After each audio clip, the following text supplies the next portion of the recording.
Hello everybody, this is Mr. Extraordinary back again with another video. As I've mentioned before, that you will not be seeing my face as much, you'll just be hearing the sound of my voice.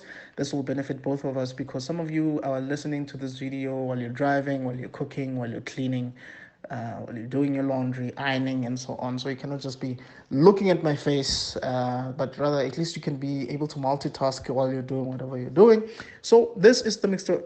Extraordinary Faith channel. Basically, the whole point of this channel is for us to get to understand God better, to relate with God better, to discover who He might be, who He is.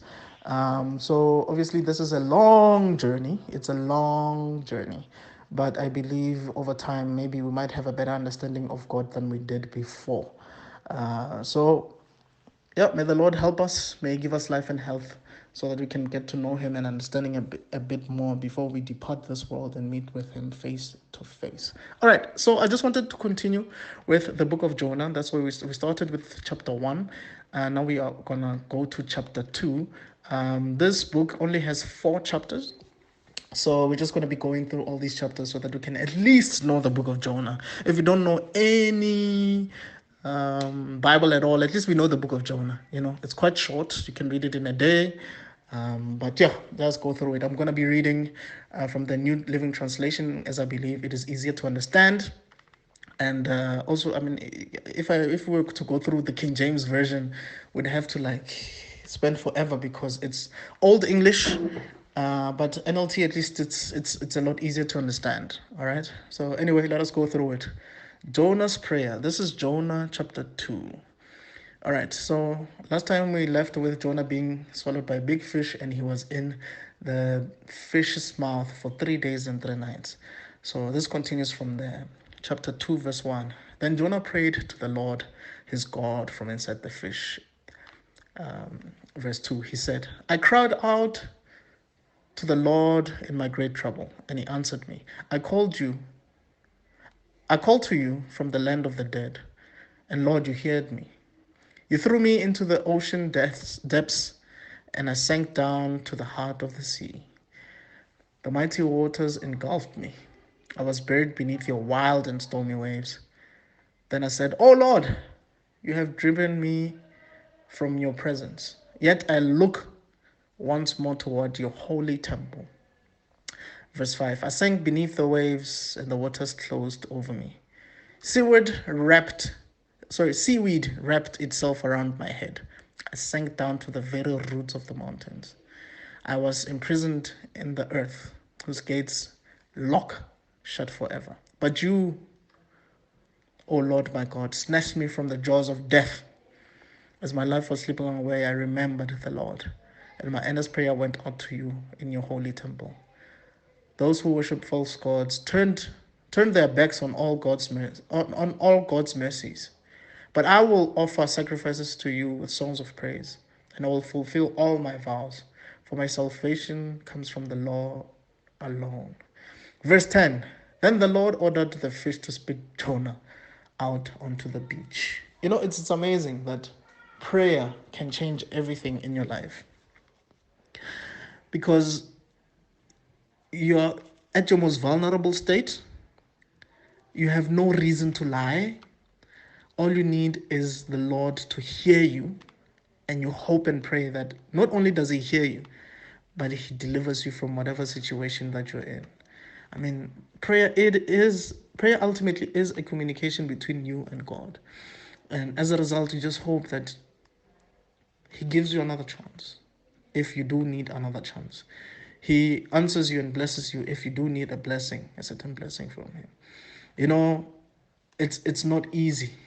It's not easy to be in that situation because often those situations come with uncontrollable tears.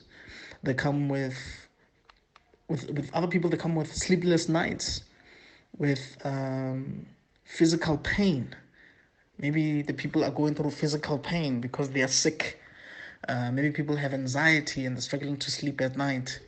Maybe people have uncontrollable tears because of the situation that they're currently in, whether it's financial issues or they've been in a car accident or someone just passed away or whatever. They've gone through something very tragic, And sometimes, not even sometimes, I believe almost all the time, if not all the time, a simple prayer, a confession, a moment of weakness and vulnerability where you just kneel down and pray and speak to God from the heart. Because remember, he said in the book of Samuel, in 1 Samuel 16, I believe, 1 Samuel chapter 16, I just forgot the verse, where he was talking to Samuel and says that, remember, man looks at the outward appearance, but I look at the heart. We like saying that we shouldn't look at like our problems. And I'm inclined to agree with that. It's true. I mean, you shouldn't be going out there looking like your problems. But remember that God sees your problems. God knows your problems, in your corner. When Jesus gave people advice and said, you must go to your closet and pray to God in secret and he will reward you openly. I believe that there is power in prayer, in talking to God, in talking to God. So do not stop praying. Do not stop having faith and hope. And do not stop believing that God will take you out of your situation. That's what I believe. Continue to pray. Continue to be honest. Even if you list the things that happened to you, just like how Jonah listed the things that happened to him. He was just spitting facts. He was just saying the truth. He was just recounting what happened to him. And then as it says and shows on verse 10 that the Lord ordered the fish to spit Jonah out of the out onto the beach.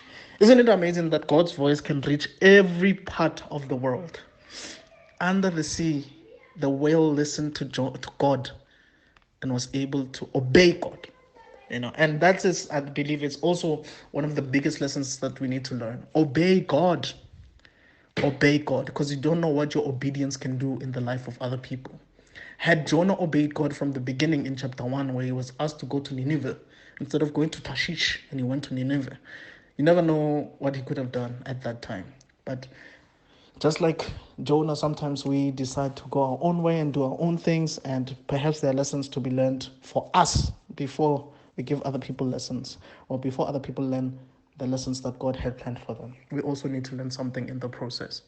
All right, so that is Jonah chapter 2. I hope you learned something from it. May the Lord bless our ears, our bodies, our minds, our hearts, and our souls as we continue to go up on this journey, on this path. May you think of your loved ones. May you pray for them. May you pray for yourselves. May you try your best to do what is right in the eyes of the Lord. All right, this is me, Mr. Extraordin, and I shall see you on the next one. This is Jonah chapter 2. All right, cheers.